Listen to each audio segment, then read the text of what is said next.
Hiya folks, this is your Digital Super Saiyan 3 back here with another video, and today I am going to be reviewing a Disney sequel. So, if you guys have ever had your home copies of Lilo and Stitch when it first came out, or when it was released on the home releases for Lilo and Stitch, it had a preview of today's movie that was featured on it. And yes, today's movie I'm going to be talking about is Disney's The Jungle Book 2. That's right, The Jungle Book 2.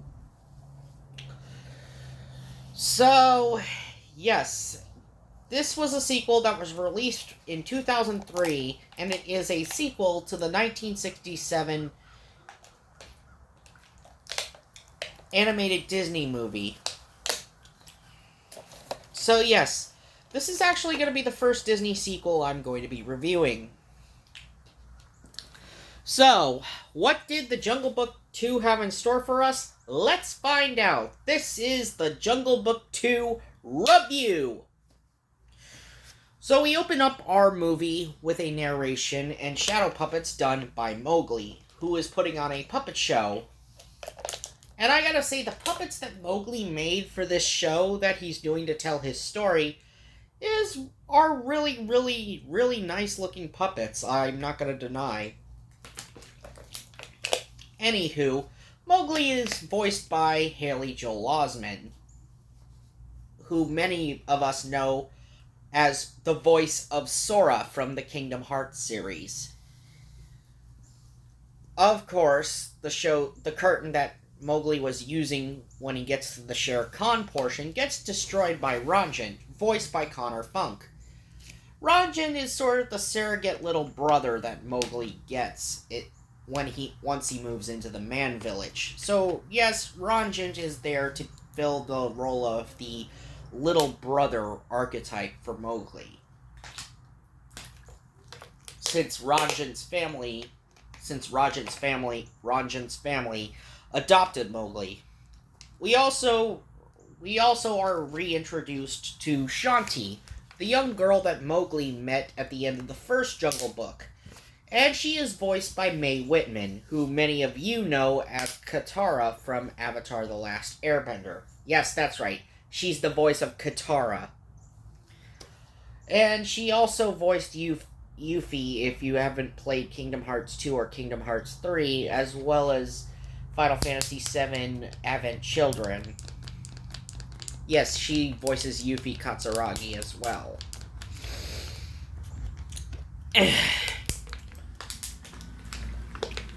Anyway, since of course they already know how Mowgli's story ends, because it ended with him coming to the village, the next day Mowgli gets one hell of a wake-up call by Ranjan. Only for when Ranjan is told by Mowgli, "When does the tiger roar?" And Mowgli says, after he spots his prey. And Ranjan's like, his prey, let's get our prey. Which means that they're starting their day by messing with Shanti. First of all, and how do they do this? By first scaring Shanti at the river, as Ranjan scares her with his tiger impression by jumping out of the bushes, and Shanti getting all wet from the river, while she was just fetching water. So, Shanti is like, "You are a bunch of stinky boys," and then she grabs Ranjan and, begins wiping paint off of Ranjan's face. And then tells Ranjan, "Don't listen to everything Mowgli tells you." And then Mowgli brings back Shanti's water pot and said, "You left this at the river," and then shows off the trick that Baloo showed him about shooting bananas into, or shall I say, what King Louie showed him, not Baloo. that he learned in the jungle while King Louie had captured him about how to open a banana. And Ranjan eats the banana that Mowgli launches at him. Then, of course, Shanti shows off a unique trick to unwrapping a mango from its skin. A neat trick that she learned in the village. Then, of course, we lead into our first song sequence, called The Jungle Rhythm. It's a catchy little tune, don't get me wrong, it's a really jazzy, catchy little tune. It's also what you hear when you listen to the DVD menu of The Jungle Book 2, as it's the instrumental version of the song. But here you're getting the lyrical full version of The Jungle Rhythm. Anyway, the entirety of the village's children ends up joining Mowgli, Rajan, and even Shanti as they begin singing about the jungle rhythm and all the beasts in the jungle. Of course, it goes too far to almost lead to the kids crossing the river and almost heading into the jungle itself, only for Shanti to yell, "Mowgli, stop!" And then Ranjan's father comes out after hearing Shanti's voice, and then tells the children to come inside. He then tells Mowgli, "You are confined to your room without dinner," and even showed Mowgli his scar from Shere Khan that he had on his arm. Thus, Mowgli is grounded, and while confined to his room, he begins thinking about Baloo. Off into the distance of the jungle, Baloo himself hasn't fully gotten over Mowgli yet, so he has like a little coconut banana mannequin attached to a plant that he, put on top of a plant. And, of course, Bagheera, played by Bob Souls, and Baloo is voiced by John Goodman this time. Sure, Phil Hartman was great as the original Baloo in the original movie, and nobody can top what Phil Hartman had brought to the table as the original voice of Baloo, but to John Goodman's credit, at least he was trying. I mean, sure, he's no Phil Hartman, but in John Goodman's case, he's alright in this movie, I guess. He's not terrible, he's just alright. Anyway, Baloo keeps attempting to, quote-unquote, take Mowgli from the man village, but Bagheera is telling him, "No, this is a bad idea, and I've taken extra precautionary measures to ensure you don't get to that village." Of course, after Baloo and Bagheera had left their spot, Shere Khan enters the fray as he smashes open the coconut that Baloo had knocked off. And this time around, Shere Khan is voiced by the late, great Tony Jay. If you don't remember who Tony Jay is, well, yes, he was the voice of Judge Claude Frollo in The Hunchback of Notre Dame, as well as Monsieur d'Arc in Beauty and the Beast. And now in this movie, he's taken up the role of Shere Khan. And of course, this isn't the first time he's voiced Shere Khan. He also voiced Shere Khan in the Disney TV series Tailspin, where in that series, Shere Khan was portrayed as a mob boss. Of course, Shere Khan is still pretty pissed off that Mowgli humiliated him. And yes, he still wants Mowgli dead, giving him more incentive to want the kid dead. Anywho, Baloo is trying to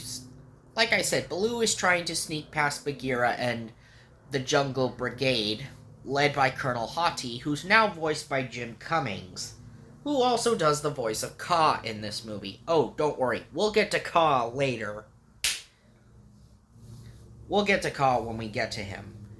Anywho, hilarity ensues, and Baloo manages to sneak past the jungle patrol with little to no effort, only for Hati's son to be the only one who spots him. Hati's son is the he tells Hati's son, "Please don't turn me in, kid." And the kid's like, "I miss Mowgli too, so I'm gonna let you go." And then Baloo tells Colonel Hati's son, "Hey, you're all right, kid." And then Baloo sneaks off to the man village.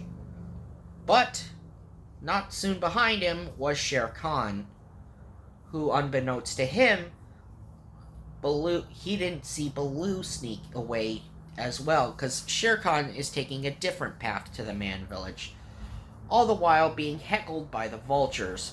And one of the new characters introduced into this movie, as the vultures had welcomed a new guy by the name of Lucky, and he's voiced by Phil Collins. Okay, of all the movies that Phil Collins did voice acting for, why this movie?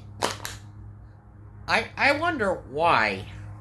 I mean, Phil Collins, you're a good singer, but actor, you are definitely not.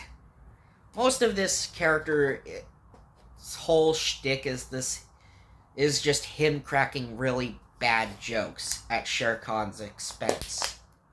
And that's pretty much all this character does.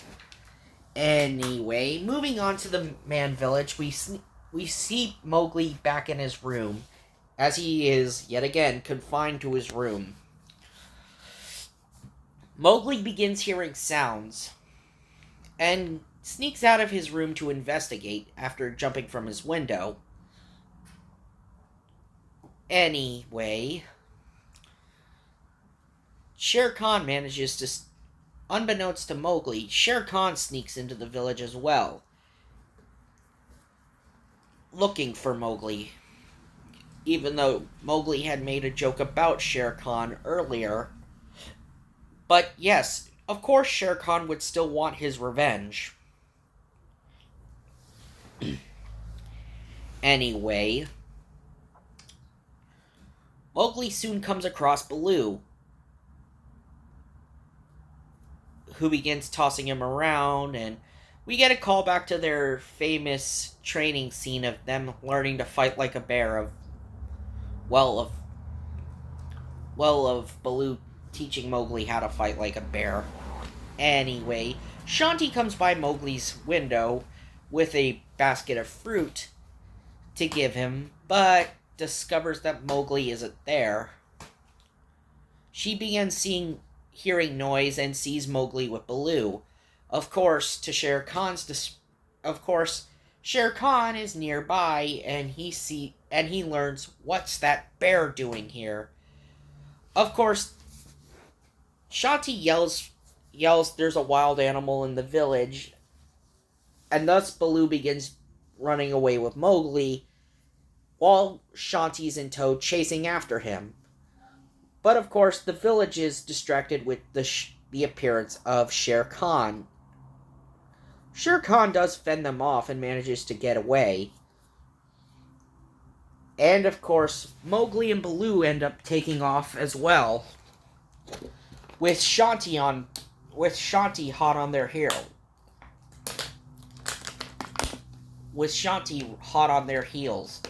Ranjit, who was watching all this from his window, also sneaks away to follow Shanti. Mowgli and Baloo manage to make it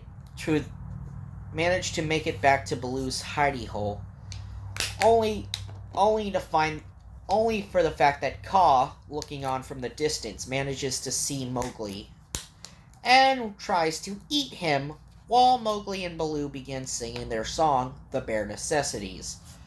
Oh yes, that's right.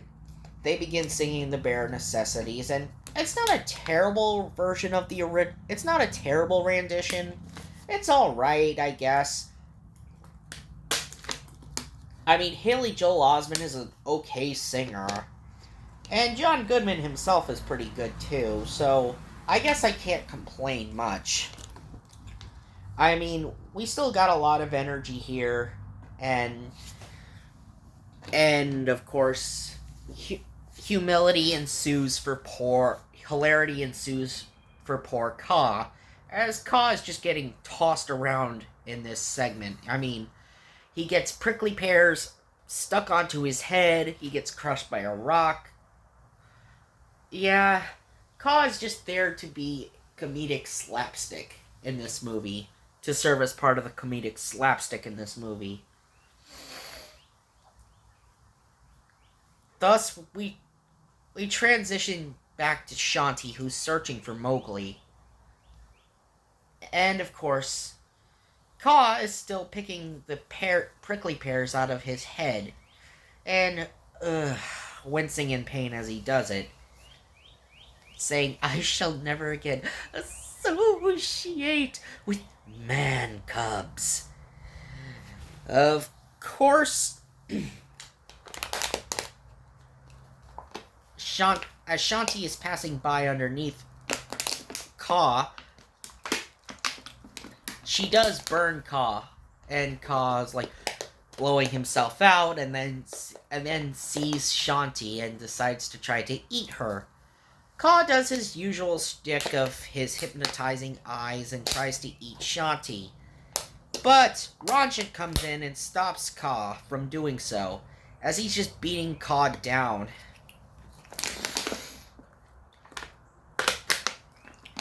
Shanti sees Ranjit and says, "Okay, Ranjit, I think he's had enough." And then tells Ranjit, "Look, we gotta get you home." And then Ranjit's like, "No way, I want to help find Mowgli. He's this way." And Shanti, unbeknown, and Shanti's like, "Fine. Well, we'll go. Alright, you can come with me."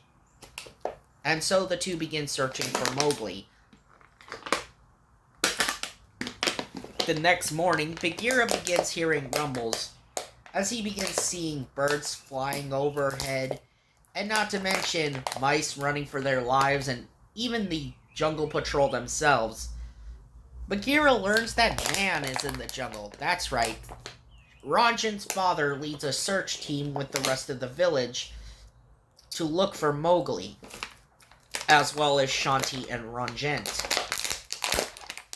Of course, Bagheera is not pleased, and he learns what Baloo did.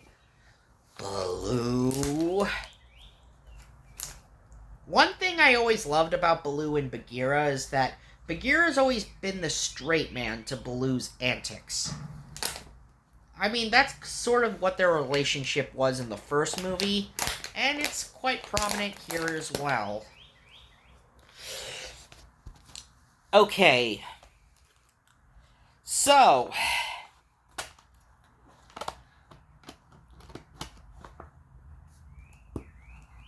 I forgot to talk about this scene with Ka and Shere Khan, where Shere Khan is pressing Ka, "Okay, Ka, where is the man cub?" And then Ka tells him he's in the swamp. Okay. So back to where Mowgli and Baloo are. Baloo and Mowgli are just sitting back, eating mangoes, and even Mowgli does the same trick Shanti did earlier in the film about unwrapping the mango. Baloo tries to do the same thing after, or shall I say, not Baloo, but, well, he does attempt the trick, but it backfires on him. But, yeah, Baloo says, "Shanti, you really want that girl to find you?" And Mowgli is just playing coy with him. You know, because he's shy about his feelings for Shanti. Because he likes Shanti. Anyway, Baloo, he tells Baloo, "Hey, why don't you scare her?" And Baloo's like, "Okay." But of course, Bagheera ends up showing up, and Baloo hides Mowgli from him. And Bagheera's trying to get Baloo to fess up to finding where Mowgli is. because Bagheera also knows the fact that man is in the jungle, and he lets Baloo know that the man village is searching for Mowgli. But Baloo doesn't want to give up his bear cub. Anyway, Baloo tells Mowgli of a cool spot where they can hang out and lay low. That's just downriver. Of course, Shere Khan becomes aware of their location when he hears it from Lucky. But Lucky is spending most of his time messing with Shere Khan. And then it leads to Shere Khan just beating the crap out of Lucky.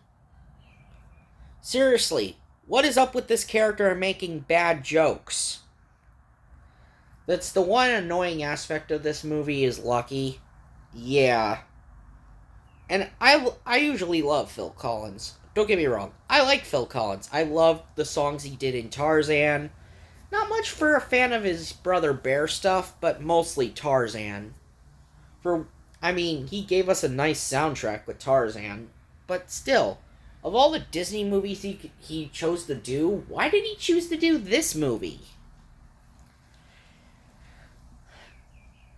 And so, Shere Khan begins heading downriver to where Mowgli and Baloo are.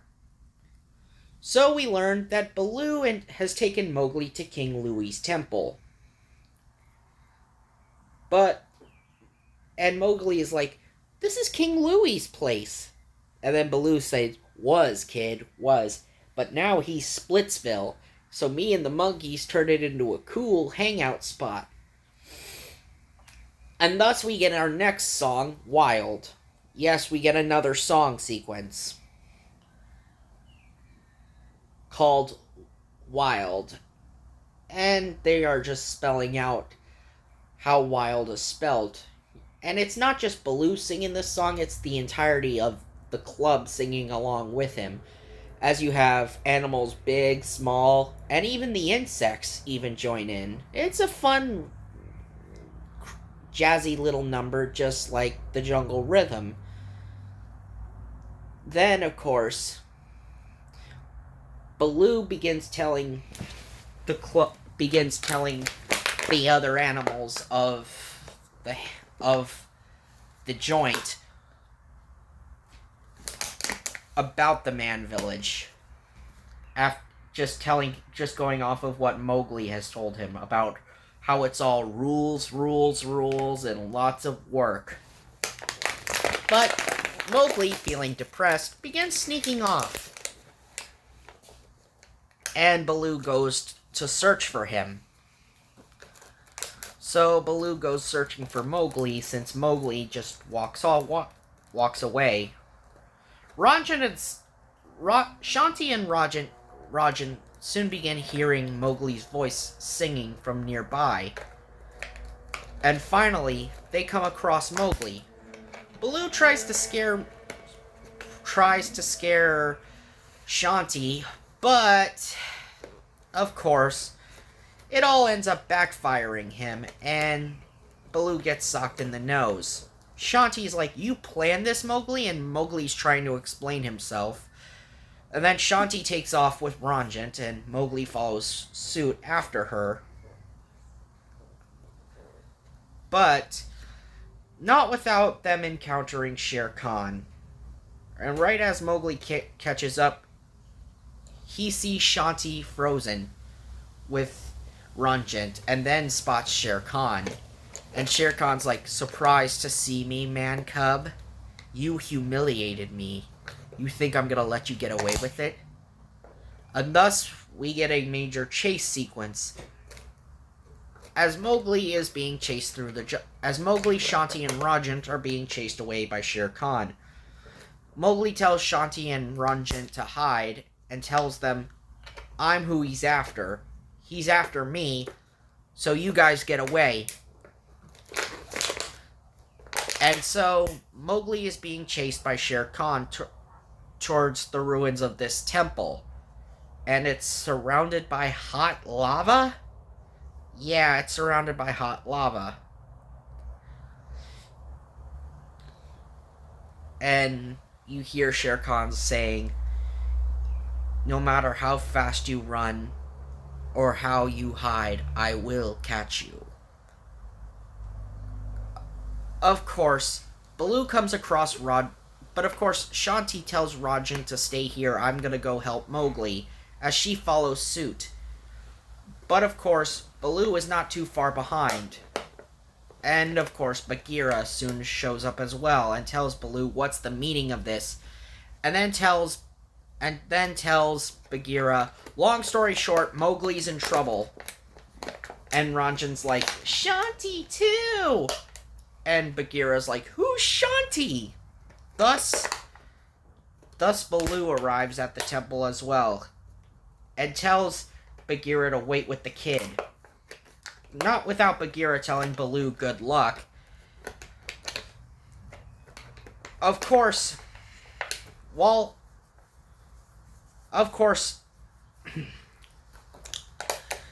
Shanti is while hiding from Shere Khan, Baloo comes across Shanti, and Shanti's like and Shanti and Baloo have a moment where they realize they're both on the same side and they both want to help Mowgli. So they get their priorities in order, and the two begin. So Mowgli, Shanti, and Baloo begin banging on gongs that are surrounding Shere Khan in the circle of in the center of this temple. Shere Khan is being bugged by each of the gongs until the gong that Shanti was banging on ends up giving way and revealing her. And then Shere Khan's like, well, isn't this a delightful turn of events? I'm gonna give you a choice, man cub. You or your little girlfriend. So yes, he gives Mowgli an ultimatum. Either you come out or I kill your girlfriend. So Mowgli reveals himself, and then Shere Khan says, there's no escape, man cub. And so we begin a massive chase. Baloo manages to briefly involve himself and tries to hold Shere Khan down to make sure Mowgli and Shanti got away. But of course, Shere Khan pushes away Baloo, and thus Shere Khan begins chasing Mowgli and Shanti up the statue of this tiger head. But because the temple is so old, the statue head gives way, but not without Shanti and Mowgli escaping and being caught by Baloo before they can fall into the lava. But Shere Khan manages to land on a ledge below, only to then be crushed by the giant head. But of course, Lucky reappears and cracks more bad jokes at Shere Khan's expense. And Shere Khan's like, oh no. And yeah, that was Shere Khan's defeat. So soon, Bagheera manages to catch up with Baloo, Shanti, and Mowgli, with Ranjan in tow. And Mowgli and Bagheera do have their moment of reuniting, and Bagheera's saying, it is good to see you again, man cub. But of course, the villagers show up, and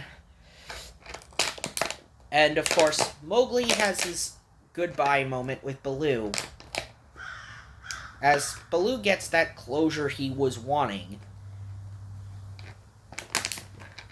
And then Mowgli decides to go back to the man village with Ranjan and Shanti. And of course, we see Mowgli make amends with Ranjan's father and begins calling him Pop. And of course, Baloo begins having his own idea. So, okay, and not to mention Ranjan's father tells Mowgli, I was wrong to keep you away from the jungle. I forgot that it was a part of you, and I shouldn't have tried to change that. So, as Mowgli is returned to the man village, we see things have calmed down a bit, and we see at the end Mowgli, Shanti, and Ranjan went into the jungle again with Baloo and Bagheera, as we begin having another Bare Necessities, as the Bare Necessities is being sung again. And thus, that was The Jungle Book 2. Final thoughts? Well, I can see where people are coming from saying that it was an unnecessary sequel. Yes, there was some things about this film that did bug me, like Lucky, who was just this one character who was in the movie. But the rest of the film wasn't that bad. Just there are some things about it that were not so well done. I mean, the animation's nice, I guess. I mean, it's probably one of the best looking of the Disney sequels we got in the early 2000s. But that's not saying much. At least it wasn't that offensively bad compared to Mulan 2. Mulan 2 was worse.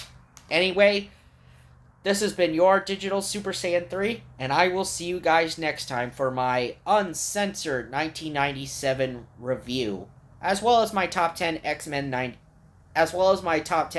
Evolution episodes list. See ya!